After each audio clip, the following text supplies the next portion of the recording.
calling out their universities for canceling classes after President-elect Trump's election win. Critics argue that they call it coddling. It's doing students a disservice by not preparing them for the real world. Supporters say the measures are aimed at just comforting those who are upset over Trump's win. Emily Sturge joins us. She is a senior at the University of Florida and a correspondent for Campus Reform. Emily, good to see you. Mr. Trump won Florida now 3 times. So what's the reaction that, you've seen among your college peers?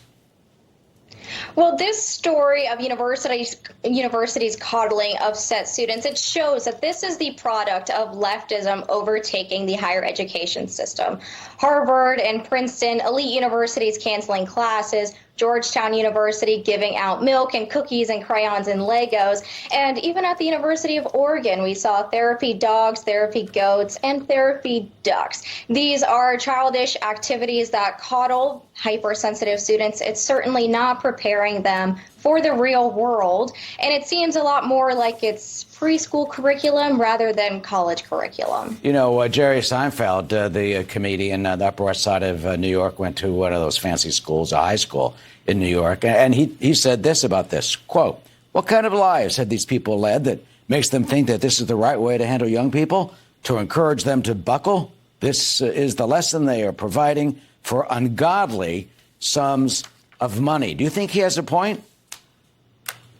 I think he has a great point. And, I can assure you that if Donald Trump won the election, I don't think conservative students would be given these self-care activities and the day off from school. And where were these safe spaces and self-care initiatives when anti-Semitism was ravaging college campuses last spring? We didn't see it. It seems like these initiatives from leftist university administrations are meant to appease leftist, hypersensitive students. And I can assure you that these wouldn't be necessary for conservative students who just want a common sense education. Yeah, I don't know if everybody saw, but a frat at the University of Michigan, they were all in front of the frat house, and there was a Trump impersonator, one of them, and they started to sing YMCA.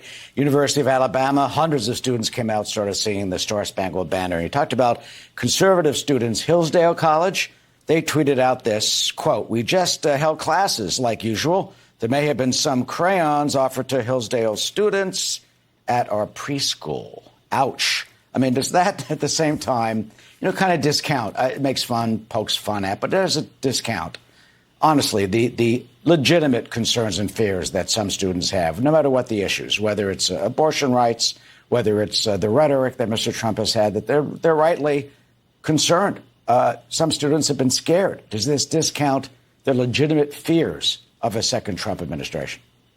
Well, there is a silver lining to this story of universities coddling students, and it's not my entire generation who needs these childish activities. And I know that because at the Leadership Institute's Campus Reform, we reported that Donald Trump gained major ground with young voters in this election.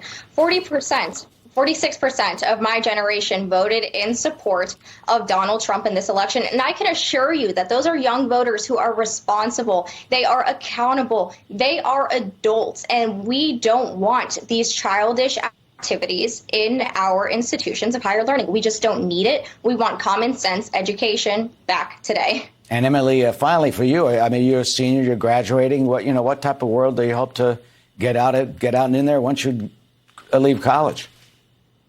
Well, I'll be entering the workforce, and I'm going to be surrounded by individuals from these institutions of higher learning who have had these activities that coddle them. I mean, it makes you think we will be seeing major repercussions throughout the workforce and society that are a direct result of students being coddled at their places of education.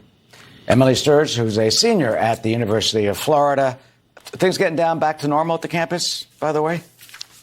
I'm lucky enough to live in the free state of Florida, so I don't see nearly as many of these childish initiatives taking place on my campus. But students up north and at the Ivy Leagues, they just aren't as. All right, well, maybe it'll take some time. Emily, thank you.